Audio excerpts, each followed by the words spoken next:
Шерзат Полатты өлтірді деп айыпталған 9 сотталушының 4-еуі бұған дейін де істі болған. Олардың арасында тіпті былтыр ғана сот үкімімен 7 жылға түрмеге қамалған адам да бар. Бұл туралы жеткіншектің ажалына қатысты өткен сотта айыпталушылардың өзі айтты. Бүгін ғана басталған процестің негізгі отырысында одан бөлек 16 жастағы Шерзаттың мәйітіне жасалған сараптаманың қорытындысы жарияланды. Соттағы өзге де маңызды мәліметтерді әріптесім Оразай Нұртайұлы айтсын. Кісі қолынан ажал құшқан Шерзат Полаттың өліміне қатысты басты сот процесі басталды. Қылмыс бойынша айыпталушының ең үлкені 32, ең кішісі 16 жаста. 9 сотталушының арасында бұрын қасақана денсаулыққа зиян келтіру, прокурорға кедергі жасау және заңды талапты орындамау сияқты әртүрлі қылмыстарға кінәлі деп танылған 4 адам бар.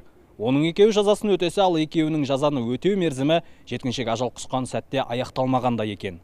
Бүгін прокурор оқыған айыптау актісіне сүйенсек, Шерзат Полаттың өліміне 25 жастағы Шынасыл Абзалдың жүрек тұстан пышақ сұғып алуы негізгі себеп. Алайда сотталушы бұл айыпты мойындамады. Жартылай мойындаймын. Қай бапты мойындайсыз, қай бапты мойындамайсыз? Шерзат Полатқа пышақ сұққан мен емес, мен Нұрғанат Қайыпбаевқа. Жақсы, Қайыпбаевқа қатысты. Мойындайсыз ба кінәңізді? Мойындайсыз ба? Қайыпбаевқа қарсы мойындаймын. Сотталушының қорғаушылары прокурорлар айыптау актісін толық оқымады деп шағымданды. Содан судья мемлекеттік айыптаушыларды баяндаманы түгел айтуға және әр адамның ісіне жеке тоқталуды міндеттеді. Осылайша отырыстың бар уақыты қылмыстың мән-жайы жазылған бір мәтінді 9 мәрте қайталап оқуға сарқылды. Айыптау актісінде оқиғада 2 рет аңшы мылтығы атылғаны айтылады, алайда атыс қаруын әкелген адамның есімі аталмады. Прокурорлар марқұм Шерзатқа жасалған сараптаманың қорытындысын да таныстырды. Ішкі және сыртқы қан кетудің тудырған сол жақ өкпенің жоғарғы бөлігінің зақымдануымен гематоракс плевра қуысында 1500 мг көлемінде қанның болуы.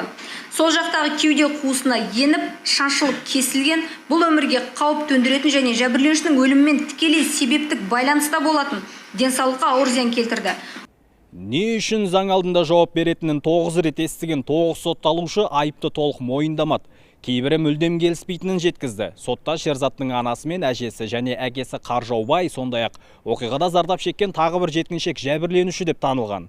Алайда денсаулығына байланысты 2 адам келесі процеске қатыспауы мүмкін. Айта кетсек, сот әр аптаның бейсенбісі мен жұма күндері өтеді.